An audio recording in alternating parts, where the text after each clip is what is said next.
সবাইকে একটা কথা বলি, ফেসবুক তরফ থেকে তোমরা প্লে স্টোরে যাবে, গিয়ে ফেসবুকটাকে ইনস্ট্যান্টভাবে আপডেট মেরে যাবে, আপডেট মারবে। যাদের ইনস্ট্যান্ট ম্যাট সেট আপ এসছে, তোমরা সেট আপ না করতে পারলে উল্টোপাল্টা জিনিস কোনো কিছু বসাবে না, আমাকে কমেন্ট করে বলবে, আমি তোমাদেরকে ফুল সেট আপটা বলে দেবো, দেখিয়ে দেবো যে কি প্রবলেম সমস্যা।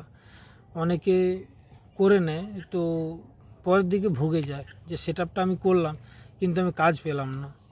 তো আমাদের প্রত্যেকের যখন আমরা একটা কাজ করি, তো সেই কাজ করার পরিপ্রেক্ষিতে আমাদের একটা সফলতা জিনিস তো থাকে।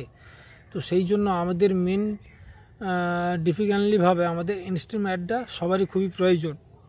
যারা ইনস্ট্যান্টভাবে ভিডিও করে বা যারা নতুন করতেছে তাদের ক্ষেত্রে খুবই প্রয়োজন। কেন প্রয়োজন?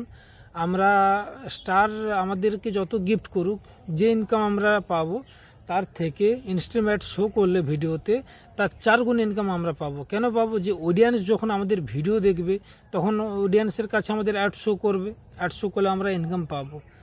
কিন্তু সেই পরিপ্রেক্ষিতে বারবার বলছি যে তোমরা সেট আপ না করতে পারলে বলো, আমি সেট আপ তোমাদেরকে বুঝিয়ে দেবো কীভাবে সেট আপ করতে হবে, কি প্রবলেম সমস্যা। তো তোমরা যদি না শুনে, অনেকের আইডিতে প্রবলেম এসছে সলভ করে দেবো বলছি, তাও শুনছে না। তো না শুনুক। একটা কথা আছে না, যে অন্যের যখন আমি সাহায্য করতে যাব, সাহায্য মানুষ পেয়ে গেলে মানুষকে ভুলে যায়।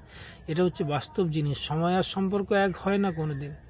সময়ের সঙ্গে সম্পর্ক কি আমি এক করতে পারবো? সেটা সম্ভব নয়। ঘড়ির কাঁটা কি আমি ধরে রাখতে পারবো?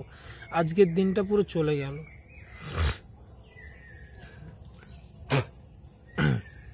যাই হোক, অনেক কথা হলো তোমাদের সাথে, তো আমি বললাম। আর যদি কোনো কিছু প্রবলেম থাকে কমেন্টে জানাবে, আশা করি বলে দেবো, সব প্রবলেম আমি সলভ করে দেবো।